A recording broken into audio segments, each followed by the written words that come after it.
প্রতি 100 গ্রাম লাল শাকের মধ্যে 88 গ্রামই হলো জলীয় অংশ, 1.6 গ্রাম খনিজ পদার্থ। এ শাকে বিদ্যমান খনিজ উপাদানের মধ্যে রয়েছে আয়রন বা লৌহ, রয়েছে ক্যালসিয়াম, ম্যাগনেসিয়াম, দস্তা, পটাশিয়াম, ফসফরাস ইত্যাদি। এছাড়া এতে রয়েছে প্রচুর ক্যারোটিন, যার পরিমাণ প্রতি 100 গ্রামে প্রায় 12,000 মাইক্রোগ্রাম। চোখ ভালো রাখতে লাল শাকের ক্যারোটিন বেশ উপকারী। শাকটিতে আরও রয়েছে ভিটামিন B1, ভিটামিন B2 এবং ভিটামিন সি।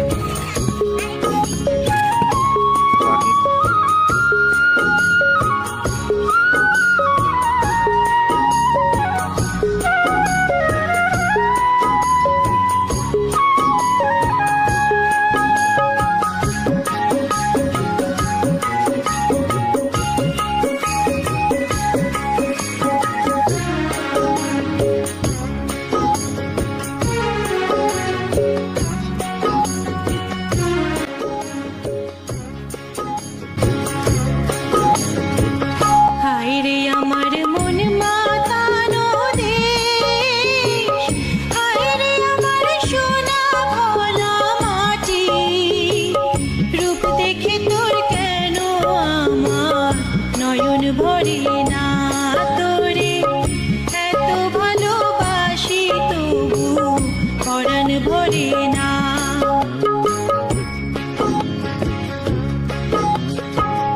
হায়রে আমার মন মাতানো দেশ, হায়রে আমার সোনা ভোলা মাটি, রূপ দেখে তোর কেন আমার নয়ন ভরে না।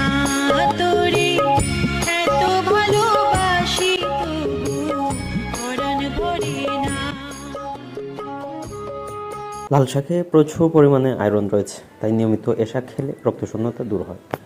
গর্ভবতী মায়েদের জন্য বিশেষভাবে উপকারী শাক হলো এই লাল শাক। এ শাকের মধ্যে রয়েছে অ্যান্টিঅক্সিডেন্ট, যা বিভিন্ন ধরনের প্রদাহ ও ক্যান্সার প্রতিরোধে সহায়তা করে। এটি রক্তে কোলেস্টেরল কমিয়ে হৃদরোগের ঝুঁকি কমায়। লাল শাকে ক্যালোরির পরিমাণ তুলনামূলক কম থাকে। মানবদেহের দাঁত ও অস্থি গঠনে, দাঁতের মাড়ির সুস্থতা রক্ষায় এবং মস্তিষ্কের বিকাশে লাল শাকের কার্যকর ভূমিকা রয়েছে।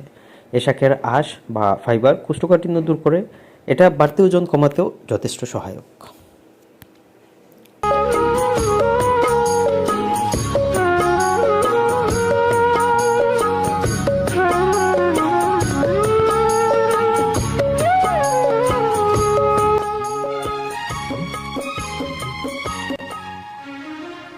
রঙিন হওয়ার কারণে শিশুরাও লাল শাক খেতে পছন্দ করে। বাজার থেকে কিনে এনে বা নিজেদের ফলানো লাল শাক আগে ভালো করে ধুয়ে নিতে হবে। এরপর অল্প তাপে সামান্য তেলে রান্না করলে এ শাকের পুষ্টিগুণ বজায় থাকে বেশি। পুষ্টিগুণ ও উপকারিতা বিবেচনা করে শিশু সহ যে কোনো বয়সের মানুষের নিত্যদিনের পাতে লাল শাক রাখার চেষ্টা করতে পারেন। যখন তোর